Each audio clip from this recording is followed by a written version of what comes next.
Here we go. Hi, everyone. So this is the third session of the Gender Equality Special Edition of the Social Innovation and Global Ethics Forum.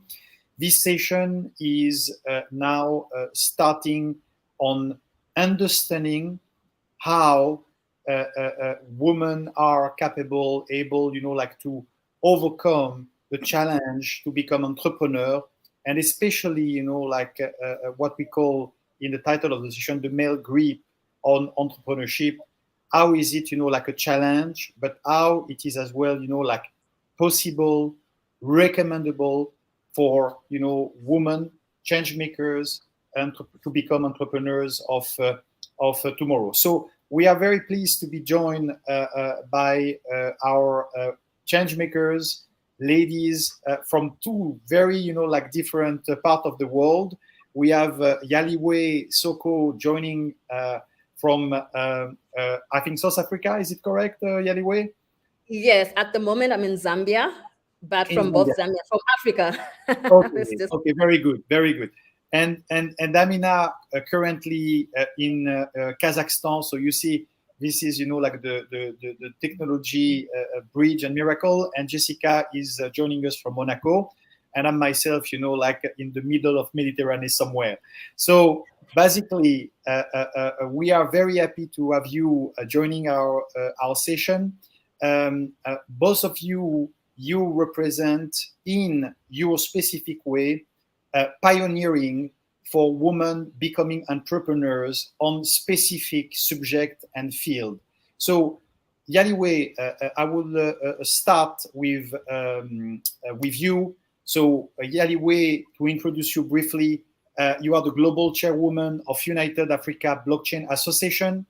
This is, like a leading force in blockchain empowerment for Africa, and you have been recognized as one of the top entrepreneur for women in Africa and women in blockchain.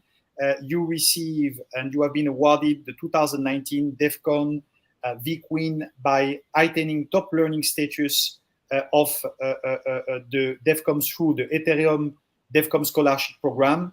And you are, and that's what I've been able to see, you are spreading across, like Africa, education, knowledge, mentorship, and you are really making your best, and it's absolutely disruptive to make sure that Africa continent will be able to embrace the new technology that blockchain is providing, and providing, like this opportunity for financial inclusion. And you do that as well with a very significant mindset of involving women. So this is what we will be speaking about later on. And now I want as well to introduce Amina Arapova. So Amina is a doctor of integrative medicine, PhD, clinical aromatherapist. She is the founder and doctor of the Clinic of Aesthetic and Preventive Medicine, Aru Astana, since 1996. Basically, Amina is one of the pioneers for Kazakhstan for women into medicine and into, like now the evolution of medicine toward lifespanning and harmony and new ways to be able, like to integrate evolutions in the way we are treating ourselves to have a longer, like lifespan and a more higher quality degree in our daily lives. So first of all, I would like to ask each one of you, Yaliwe, let's start with you. What was the main inspiration that drive you to become and to choose this path of becoming an entrepreneur in what you are doing? So what is the origin? Where did it come from? Okay, thank you so much for actually hosting me, Jonathan and Jessica, and it's a pleasure to meet you, Amina. So I think for me there were a couple of things. Firstly, being raised in South Africa as an immigrant from Zambia, there was a lot of odds against me, right? So I was in employment, but I needed something that would make me more relevant, something that would be a cause for me to really find myself. I just didn't want to be stuck in employment. And fortunately, I came across Bitcoin to start with. So doing some online jobs, I got paid in Bitcoin and I started to look deeper into what this was about. And then I discovered the blockchain technology. And doing a lot of research, I figured out that this was something that could actually improve a lot of things in Africa. But where I was trying to figure out, how do I get in? How do I make myself relevant within this industry? Because there's a lot of odds. Firstly, I'm not a technical person. I know I always wanted to study IT, but I thought of it and said, okay, I didn't go that far because college was extremely expensive. So how do I get in? So I dedicated a lot of time to teaching myself, and I built what I'd call a learner guide, like an entire curriculum. So this document was like 117 pages. And to move forward, I started to use that actual content to educate other women. So every month we had what we used to call the Johannesburg Women in Blockchain meetup group. And I think I had just discovered Meetup then, the actual platform Meetup. So I started my own meetup group called Johannesburg Women in Blockchain. And I had women coming together and we would explore the opportunities within the blockchain space. And with that, I started getting a lot of speaking engagements. So locally, I spoke at different conferences, and the speaking engagements actually now drove me to have opportunities to speak across the globe. Then it was like, okay, so what from here? From there, we actually, it's a group of people came together and UWABA was birthed. So the entire agenda was looking at the technology and discovering it had so much to offer, especially for Africa and for Africans as a whole. So, but the first step was education, because you can't tell somebody about something that is not a priority at that point in time. The priority for many people in Africa is to put food on the table. We go to work so that people, we can feed families. So it was like, how do you bring something like that, to people, and how do they embrace it? So we started a program called Train the Trainer, and these are like just free courses within their organization to say, let's go out there, let's educate one person to reach at least 10 people within this community. So basically, the driving factor was the technology, the improvement it could bring to Africa, but also the relevance that it had for me to believe in something that I thought would be a game changer and something for the future, not only for the now. Thank you so much, Yadiwe. So it's really multidimensional, like purpose and meaningful, like contribution. So this is very very powerful. Amina, what was the driver for you to be a pioneer in Central Asia and Kazakhstan at the time, and become one of the first women being, like a doctor, a PhD, and involved in so many, contribution for medical treatment and medical ability to support the population of Kazakhstan? What was the main driver? At first, I welcome all participants of our famous meeting today, and thank you, Jonathan, for your contribution to the social life of many people in different countries in the world. I think the life of everybody of us has changed since 2020. Yeah. Yes? Sure. Yes, of course. Yes, I'm from Kazakhstan originally. Kazakhstan is independent, secular state after the collapse of Soviet Union. And according to the new political and economic of our government, I gave the chance to change my professional life. I became an entrepreneur in medicine, and I worked many years, and I created my own clinic, my own search in health and beauty, my science research in immunology lead me to integrative medicine. Kazakh woman traditionally is very oriented to family. She often doesn't work. She keeps a house, bring up children. But nowadays, more and more Kazakh women want to realize their talents outside of the home. They make good careers in education area, in fashion, in medicine, even like politics. I see a lot of women in different countries, and I note special feature in Kazakh women. We can do business in the same time we live like traditional Kazakh women in our family. Kazakh men change more slowly, and the Kazakh man wants to see a home woman, unfortunately. And I was a classic medical doctor for many years, and nowadays I know how safe health and extend our life. And my main goal today is to share this knowledge with my patients, and I give them new skills, natural remedies for prevention and treatment any diseases. Then people can use these remedies for all life. Uh, when COVID-19 came to Kazakhstan, we were afraid too. But I had in my clinic simple natural remedies, essential oils. Following my old program uh, created before COVID pandemic, I, my family, and most of my patients didn't get sick.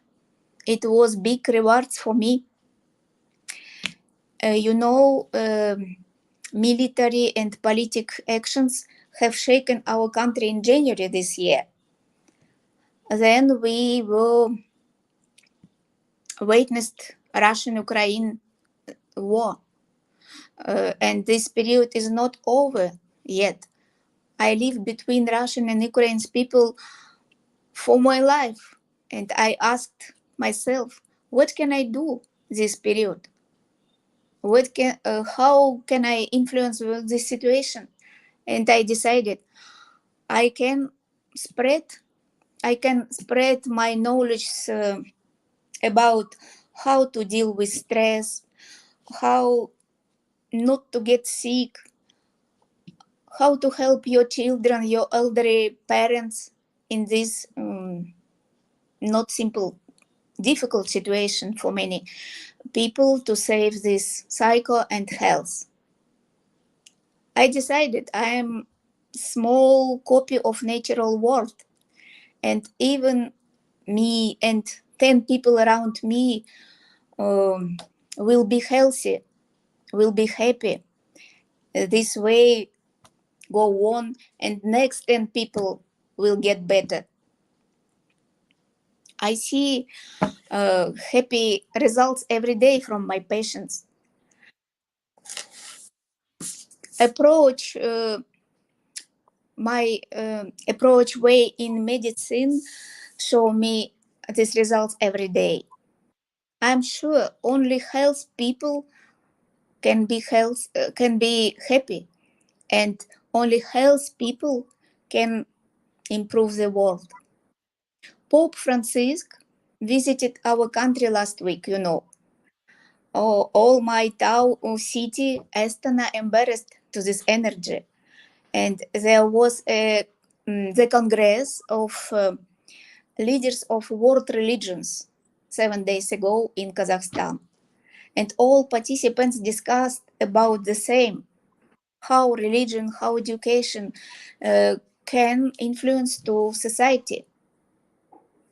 We talk about the same things, and I think everyone of us can influence to a society. I have got special American visa for talent people, and I spent a lot of time in US last year, and I discovered Americans have the same wishes like Kazakh people. Everyone wants to be healthy. It means to be happy. Thank Uh, you. I Thank keep you. doing treatment, the same treatment for Americans, and I do my little business with great love, and thereby improve the world. It is my point today. Very nice, very nice. Thank you, Amina. We are going to explore this duality into Western with US mindset that you have explored, and Kazakh and Eastern Europe in a few moments. Yaliwe, if we can go back to your experience, when you are bringing, what is the most advanced technology or one of the most advanced technology to African citizens.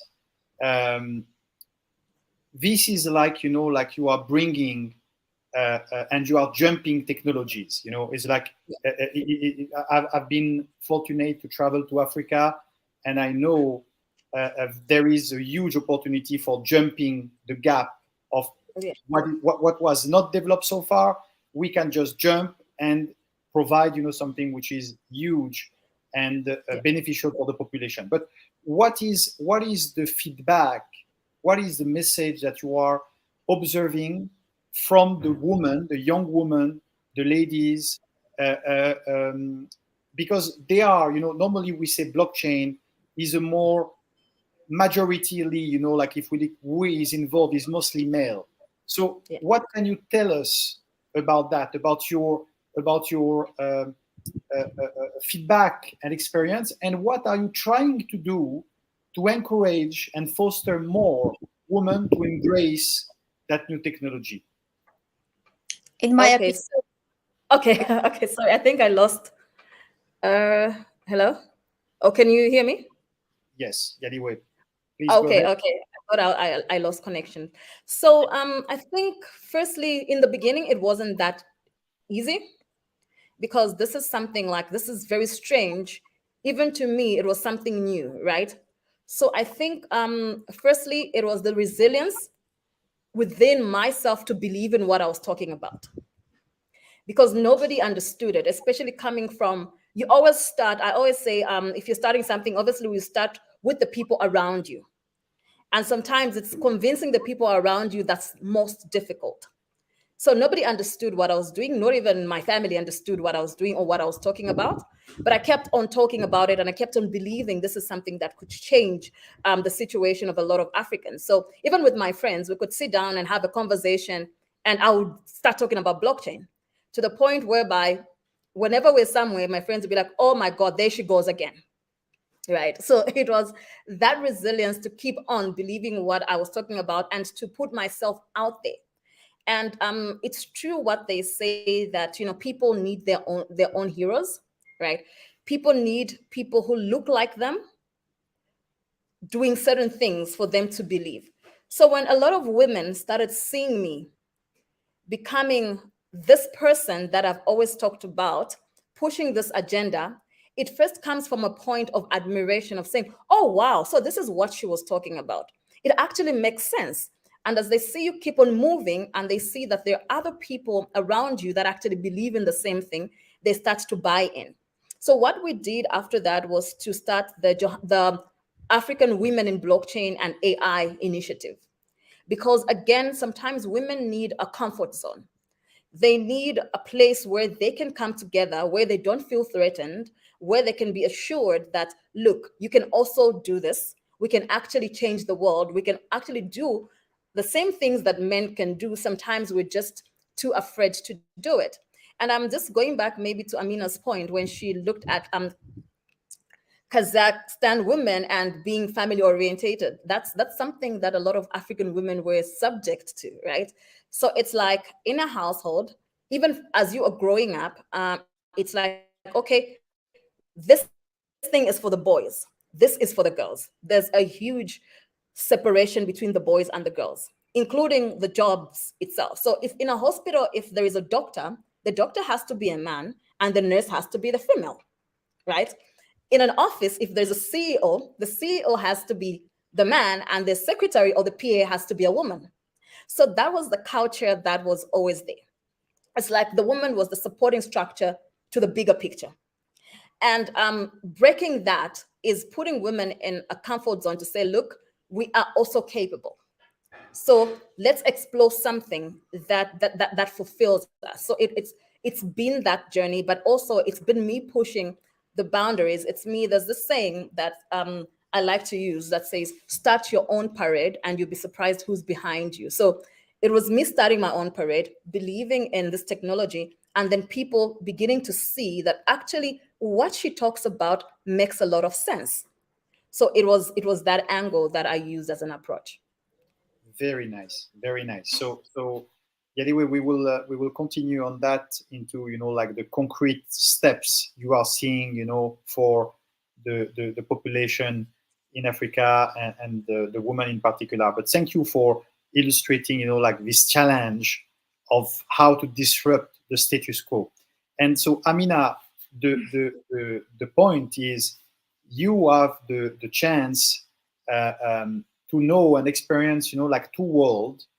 One world which is like more traditional in Kazakhstan, in Eastern Europe, Central Asia, and now you are as well moving as an entrepreneur in the US and in Miami, if I'm correct. So the mindset, what's your feedback on experiencing as a woman, as a leader, as a change maker? What do you feel about the different mindset? And would you say that one mindset might be more favorable for women to embrace entrepreneurship, to become more empowered, to be choosing a path that will maybe include as well, like their role as a mother, as a wife, etc., but as well as living their life, living their passion, living, like their journey to contribute to build a better world?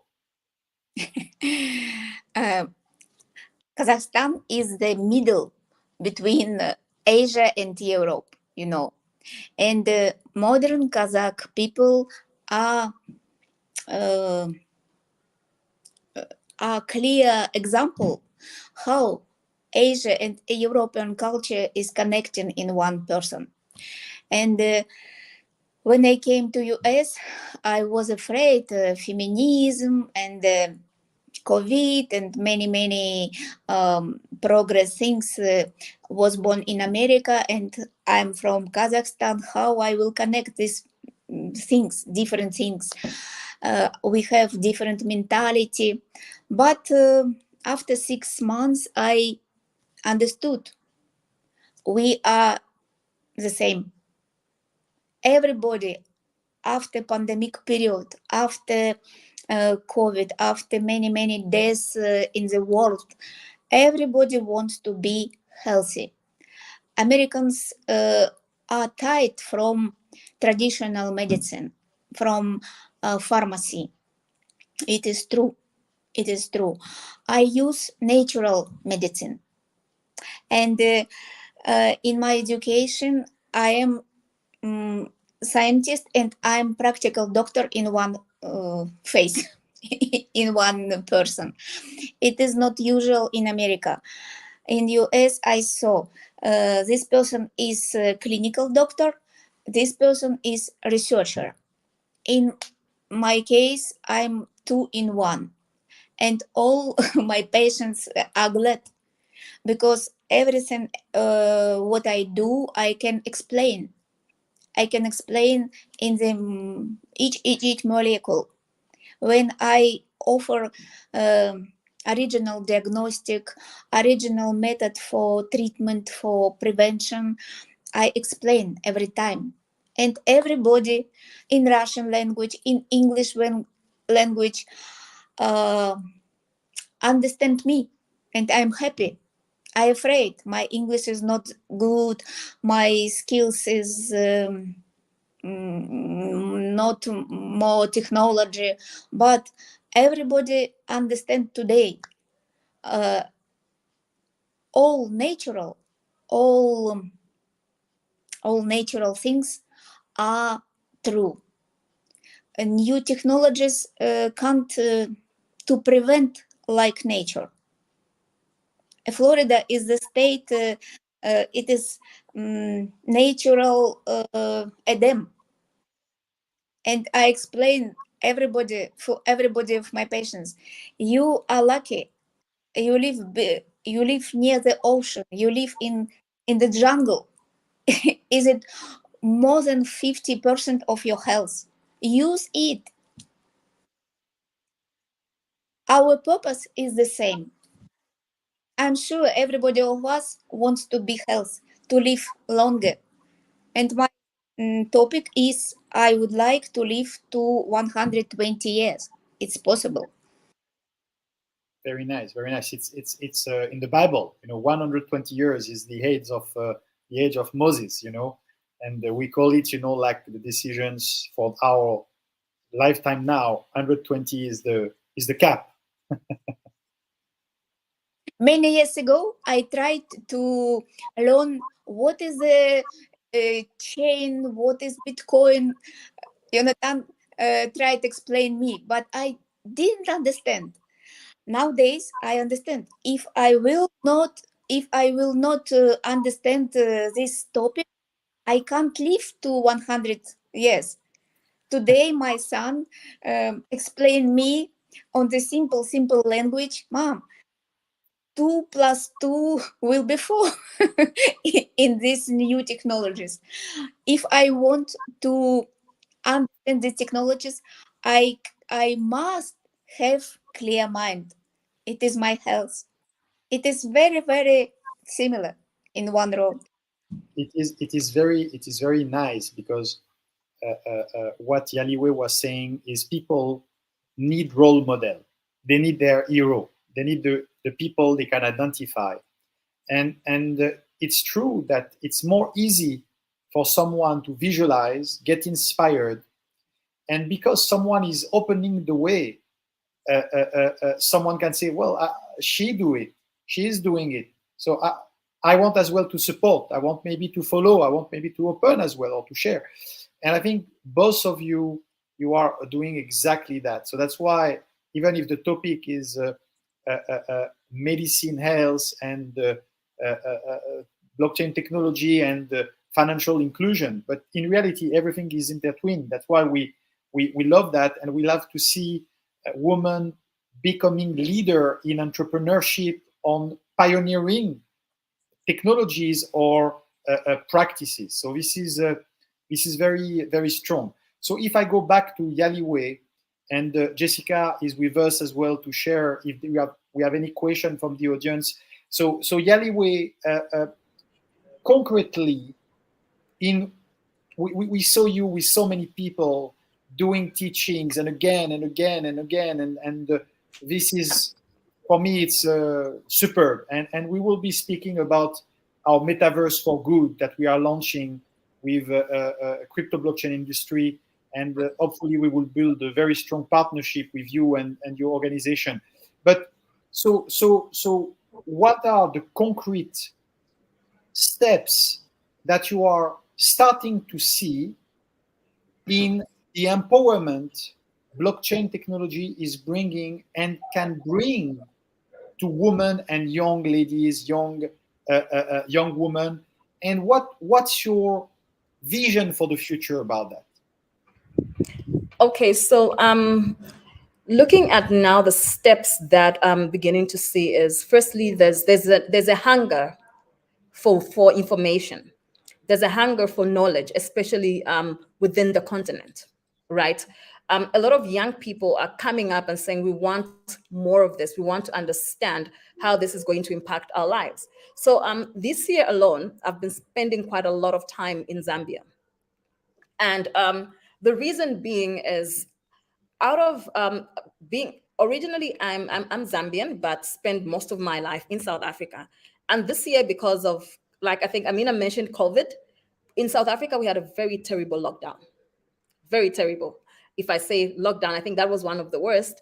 And when airports opened up in January, I decided to take a trip down to Zambia to just come and see what could possibly be done, because there was no mention of the country and maybe their adoption or even knowledge around blockchain. So coming in, I decided to do a little bit of an event and invited some government officials and different people, including the banks. To my surprise, there was actually some knowledge, but people just didn't know which direction to take. So moving forward, we decided to do a pilot project. I think at the time I started speaking to Jonathan, it was that time that I was on the ground, talking to people within the townships. And what we call townships is those areas where there's little access to anything. There's little access to knowledge. There's little access to infrastructure. There's little access to systems.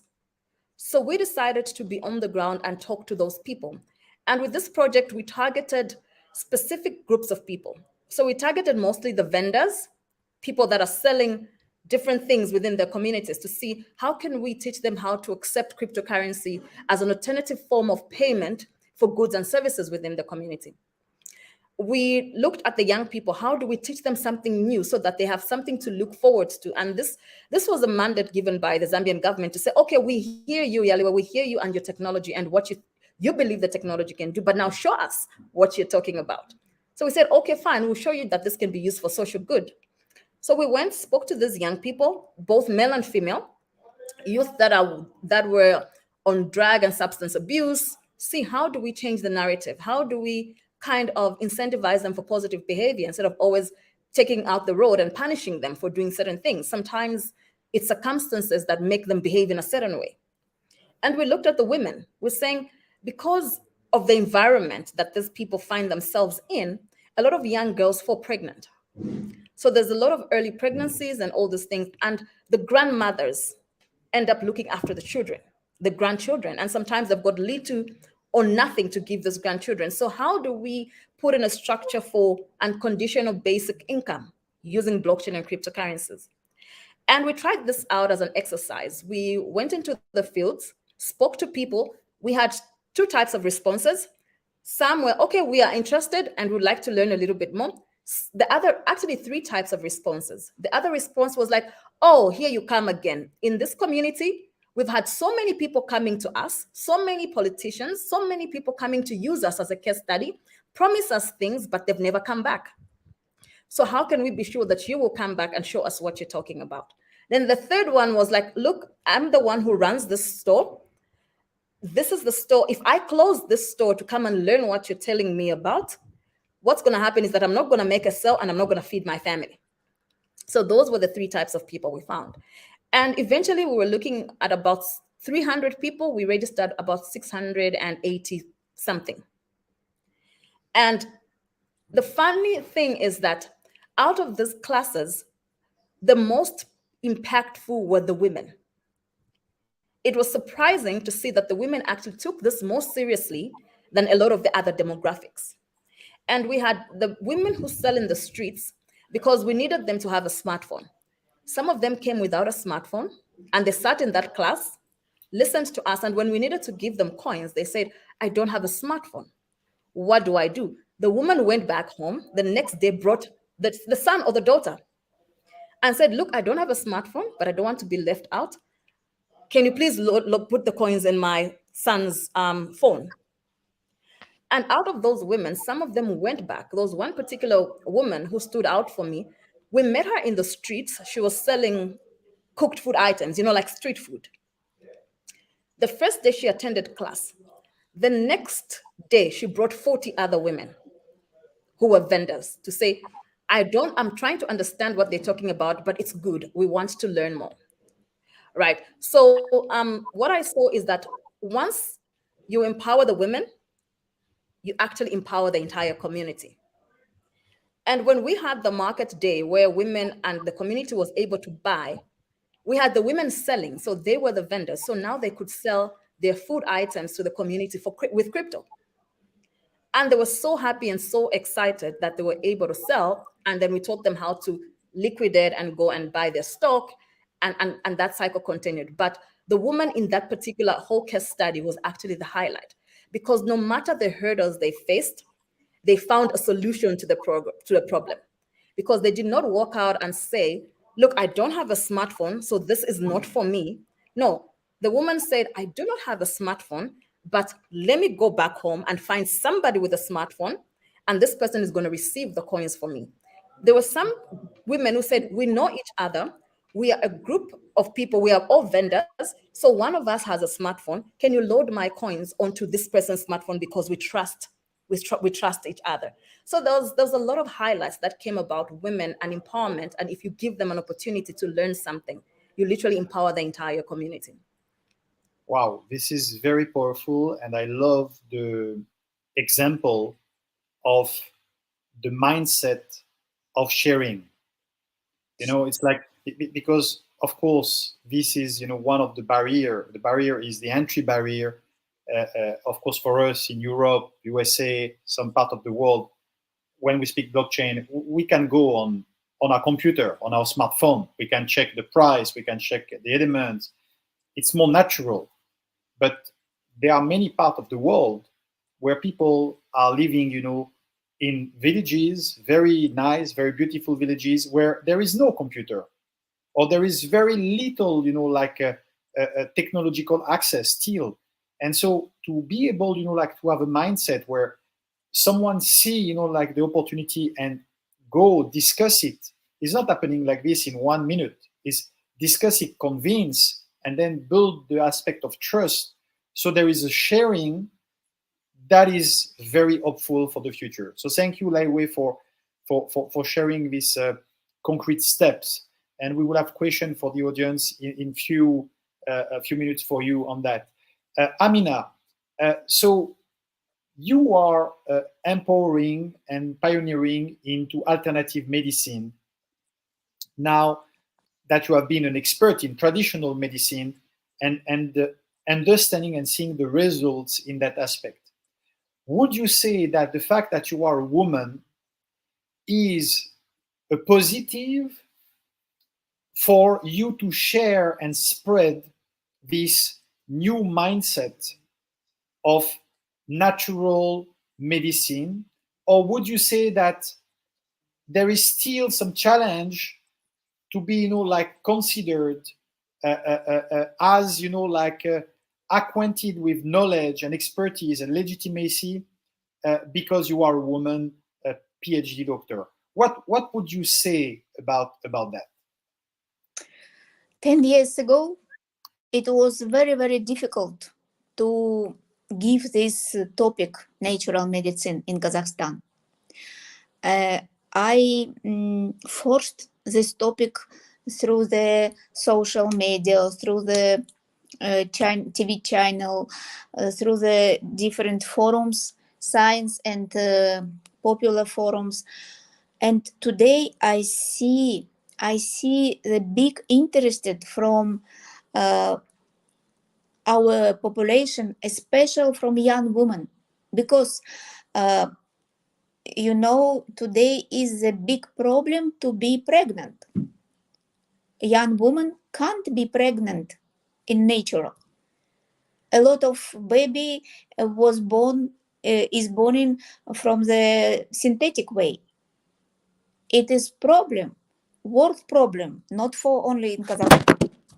And young woman understood today, if she will be make a lot of prevention from your teenager ages and go to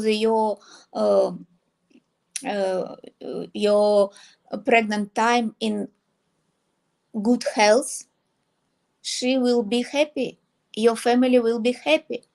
And this way is not chemical way. This way is a natural way. I know in South Africa, for example, women have uh, your burn period more than 50 years. If we compare with American women or European women, it is big distance between these ages. So it is possible. And I ask my colleagues around the world, what is the reason? Reason is simple: lifestyle, lifestyle and minimum chemical mm, intervention in our life. I see every day how young women can be pregnant and have a healthy baby. It is the future without chemical, without pharmacy. And it is my main goal in my professional way to teach, to give knowledge about this important question, our health. Thank you, Amina, very much. And Jessica, so we have question from the audience. Could you share them to our very inspiring speakers? Yes, thank you so much, Yeliway and Amina, for your feedbacks because it's very inspiring. And we have questions quite the same for both of you. But first, Yeliway, you spoke about a group that you started with in Joburg, and you did you have any feedback of women starting with you, talking about success stories maybe, or just how where they are now in their project, and did they finally started anything, like did they Of, believe and started of course. anyway? Okay. So, So when I first started that group, it was just different women. It was a meetup group. So there was some that I was able to track the progress. So there was this particular woman, and she was actually an elderly woman, and she was calling herself the Bitcoin grandma. So I could see what she was doing and how she had really gone to discover herself and what she wanted to do within the blockchain space. At some point, I lost track of that particular group because what happens to Meetup is that if you are not active or something, eventually they delete your group or they hand it over to another person. So that had happened to me, and those were the first early stages. But I can give an example of when I moved on from that and formulated the association. What happened is that most of the women that came with me right now, we actually work together to push that agenda. And funny enough, so it was not only the women. We have our organization has about, I think, a presence in 11 countries now. And the beauty is that most of those people that were representing the organization actually came from the classes that we held and the teachings that we held. And it was also within the same group that my mom, who at first did not even understand what I was talking about, started advocating for blockchain. And this other day, she's like, "Oh, actually, I was told not to share my private key." I'm like, "Okay, is that you that's talking about those things?" But now she's like the main advocate, and she's actually running the women wing and bringing more women to this organization because she began to believe in it. So I could see a lot of growth internally from different people around me. Yes. congratulations, Yellowy, and so for your mom. And so, Amina, for the same question for you, do you have any feedback, as you are like a kind of mother and grandmother for all these women who have or not yet have the chance to become mother themselves? You're so active in it, and are you like helping other women to go further in their project, in their passion, in their ideas, and not being afraid of this specificities as we used to attribute to men. I'm glad to see results every day from my patients. For example, nowadays I have 3 young patients in Kazakhstan. I started to work with them in January online. They had different problems with sinusite, with headache, and today 3 of them announced about their great ideas to improve life in Kazakhstan. 3 young people from my patients announced that they want to leave a mark after their activities. The middle age is 33 years of this. I'm glad I can influence for young people following my usual routine. I Thank, see results. My mom is 84 years today, and she used natural therapy for last 12 years. She is very active. She make exercises every day. She read the paper books every day. She she wants to go to Paris in December to see your grandson. It very is nice. of my everyday work. It is my community. Mm. People who became natural therapy doesn't turn on left. Never. Thank you, Amina. Thank you so much. So before we go for the final question to both of you, Jessica, you would like just to share a little, like synthesis of that you have, and as well, like based on the interaction feedback you had from the audience. Yes, maybe I will start myself with a funny story. I don't know if you know it. It's about a famous president having dinner with his wife and meeting an old friend from university who was the cooker, actually, the cooker of this very, very popular restaurant.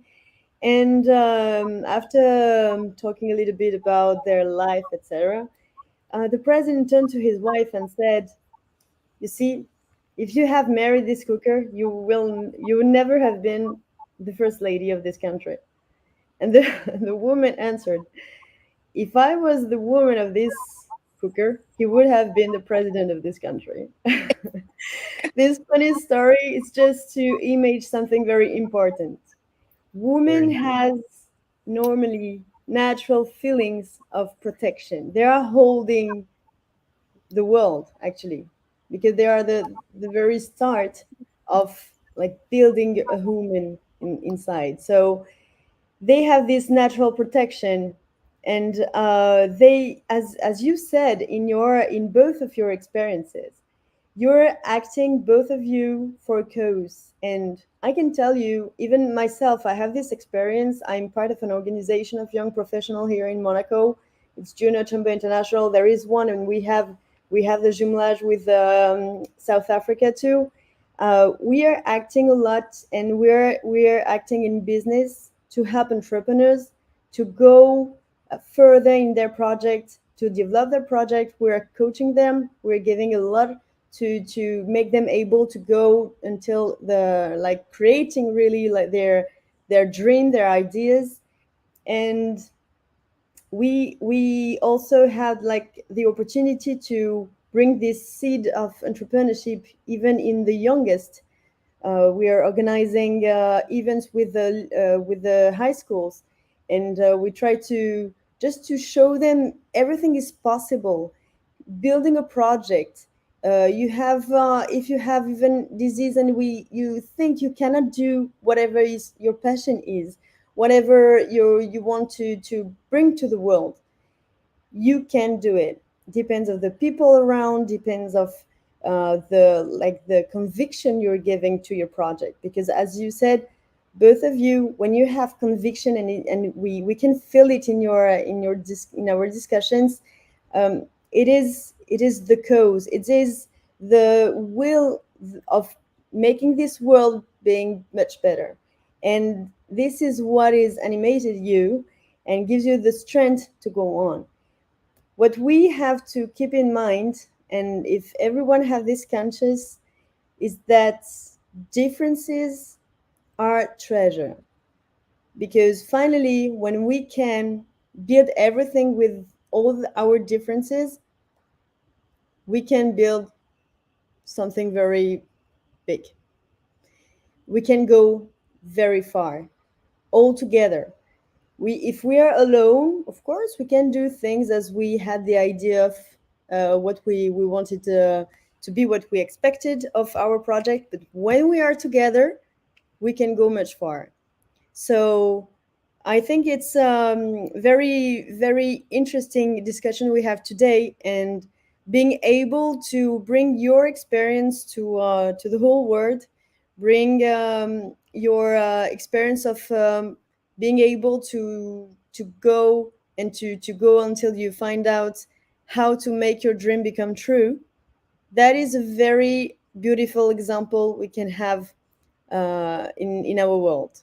So, if I may say, continue in your project, and continue to share with people. Thank you for sharing with us too, and we wish to have a lot of beautiful news of your adventures. Thank you, Jessica. Such a inspiring, synthesis and feedback. Yaliwei and Amina, let's go for the last question of the session. If you have in one or two sentences a message for the woman and for the citizen of the world, what will be this message? Yaliwei. Okay, so I think firstly, believe in yourself, and also believe in the cause that you're actually pursuing, because if you believe in yourself, nobody can take that away from you, and that way it helps you to focus and block the noise. Thank you so much. Amina, if you have one message in one or two sentences for the woman and the citizen of the world, what will be this message? I know this period in the universe is a woman period, when a woman can express your love from your heart. It is most important than newest technologies, newest pharmacy. Only love and only health conscious woman can change this world, I'm sure. Amen, Amina. Amen to that. And it's our Every pleasure. Yes, every man's career depends from his woman. of course, of course. Thank you, Amina. Thank you so much. And it's our great privilege to have this session. Yaliwei, thank you so much for joining us from Zambia today, and Amina from Kazakhstan, and Jessica from Monaco. It was a great pleasure we had to listen to your commitment and pioneering, journey that you are conducting. Clearly, this is a very inspiring message and experience shared, where everyone can see that you have to start by choosing the cause you want to stand for. You have to believe in yourself. You have to find where you can really bring something for the community. And when all of that is, aligned, then just go for it with your passion, with your commitment, and then it will happen. It will happen somehow. So thank you again very much for joining. And now, in a few minutes, we are starting the last session before the concluding remarks of the Social Innovation and Global Ethics Forum, Gender Equality Special Edition 2022. Thank you again, Yaliwei, Amina, Jessica, all the best to you. Thank you. Thank you, very Jessica. much. Thank you. Thanks for having us. Thanks. Also, Bye. Bye-bye.